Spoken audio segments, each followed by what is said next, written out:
Okay, we're back in the silver Jeep. Not holding the camera very well. So all we've done at the moment is change the oil and oil filter, right? And the oil filter regulator was probably the original one, and my son's been driving this Jeep. It's not mine, it's my son's. This is it started much quicker this time. When we changed the fuel filter regulator, my son noticed that the hose coming from the tank had a kink in it, and it was sort of a plastic hose, not a rubber hose, and the kink, you couldn't straighten it, so it didn't just happen when we did it. That kink had been there a long time. I don't know if you can hear it, there's no surging. We've not had it conk out on us, not once. And first startup, it started really quick because straight away good fuel pressure.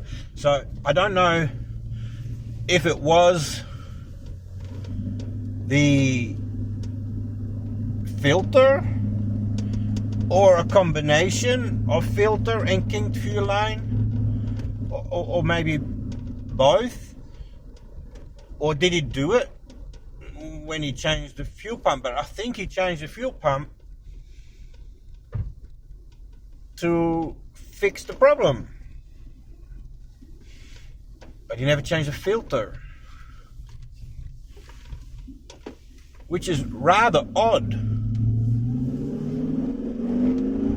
Woo! Not bad. Which is rather odd to not check your fuel filter before changing a fuel pump. I mean, you change a fuel pump because you don't have fuel or pressure. Would you not? Would you not change the fuel filter before the fuel pump? It's odd. So, anyway, just driving around the block because we still need to take her for a big run.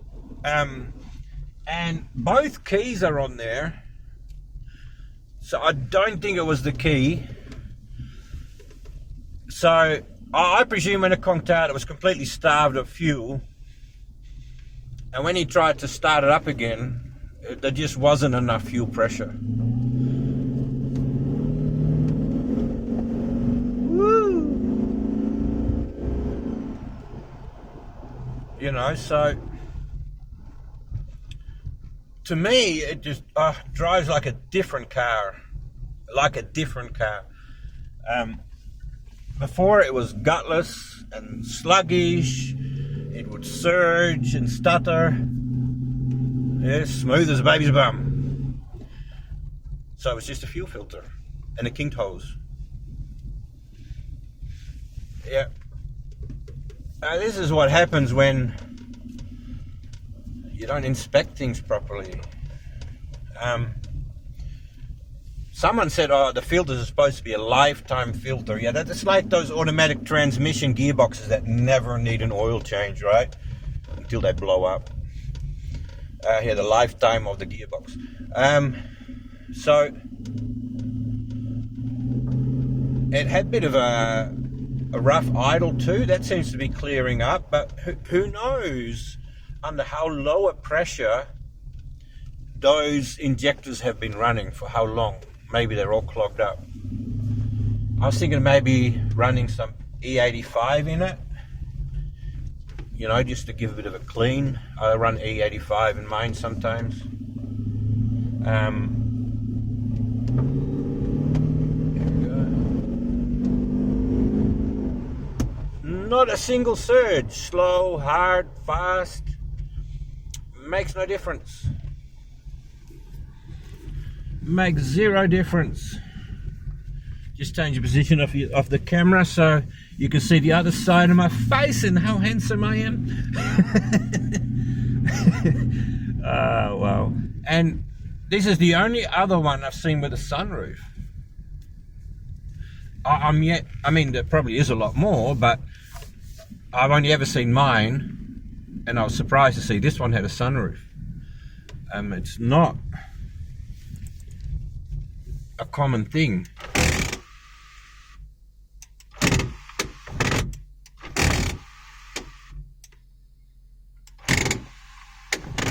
Doesn't mean it works though. Oops, looking at the wrong camera.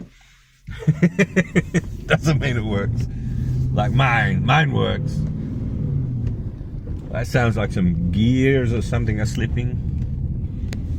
So, yeah. So I think we fixed the problem. I mean, it's purring. It is purring. 209,000 kilometers, right? So it's like 130,000 miles, which is not a lot. Goodbye.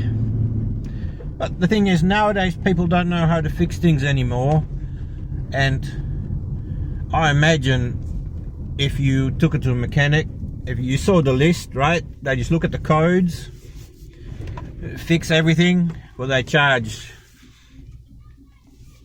85, you know, per hour or more, 90.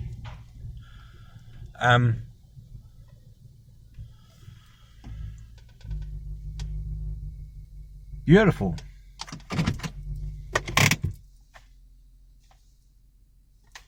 Sometimes, no, I wouldn't call. My wife said, oh, that's lucky. Before it took quite a few cranks to start it. Did you hear it start up? Listen to this. Boom. Because before it had no fuel pressure. I haven't put a fuel pressure gauge on. I did press the valve and it afterwards. So, we've got when I was underneath, I also said it had an oil leak from the oil filter. I actually study the camera. I shake a lot, always have. An oil filter leak. If you've seen the episode before where got it on the hoist, we actually realized, remember, it also has no oil pressure. So the actual, I don't know if this will fix the oil pressure gauge or not, but we ordered, it came in today, a fuel oil pressure sender unit, because the oil was actually leaking from where the electrode comes out of the oil pressure sender. I will pause this video and I will show it to you in a minute. And so we'll replace that, and hopefully that will fix the oil leak as well as the gauge. So it's had an oil change, Penrite, of course, full synthetic, and yeah, I think so far we've spent 55, I think it was, for the oil sender unit, and I think it's about $80 for the filter regulator. So, and then of course the oil and oil filter, but that's kind of normal wear and tear. We didn't have to do that. It still would have fixed it. So, you know, what's that? 50, you know, $140 at the moment we've spent, and it seems to be fixed. I mean, we haven't taken it for a big run yet, but it has not stuttered or stalled or nothing since we've owned it. My son can only come here on the weekends because he's working. So next weekend, I don't know, we'll take it for a trip somewhere maybe. While I carry the tow rope in my other Jeep. because we'll have to bring a tow rope and some tools just in case. But it feels good and solid to me, so that's good news so far. I whack in your pressure gauge and see what happens. Anyway, I'll go and show the gauge to you, show you where it leaks from. So if you ever have an oil leak in that area of the oil filter, or you have a oil pressure sender unit problem at the same time, you'll probably find the problem is with the sender unit. That was the original factory one by the looks of it. But I think the engines had a fair bit of work done to it, because when I was up on the hoist, I noticed that the bottom end had been removed too. It had a non-factory sealer in there, in between, because this doesn't have main bearing caps, it's got a split block. I forget what the correct name is. And you could see where it had been bolted back up and it wasn't factory. So it may even be a rebuilt engine, because the heads look new too. So he may have got a really good buy. Don't know yet. Anyway, I'm going to pause it now and I'll show you the old and new sender unit. Okay, so here's the old one. And not sure if you can see it. Maybe if I hold it towards... No, but inside there are the electrical contacts, right? No, you can't see. And from that contact coming out of the plastic casing, when we pulled it off, it was covered in oil. But then when I unscrewed this and tipped it, oil just poured out.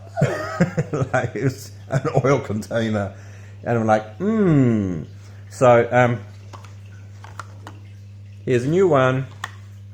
I'm always looking at the wrong camera hole. So here's a new one. You guys got to put that in.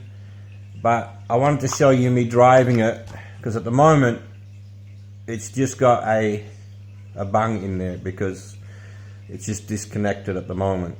I wanted to show you it drove nice without this being the problem. So this has not been fixed yet, but it's already running much better. So this will improve it even more. So we don't have a lot left to go really. My son's already talking about bigger wheels and lift kit and getting carried away, of course. So, but hey, I told him, take your time. I said, you have a family now, son, you gotta, it's different. When you're on your own, I shake so much. Sorry guys about the shaking. I'm charging my self-stabilizing camera because I haven't used it in a long time. So yeah, update on the WJ Jeep, and it's good. But as we keep doing repairs, we'll show you. Okay, not a problem. If you want to know how to change one of those, it'll come up soon. Catch you later.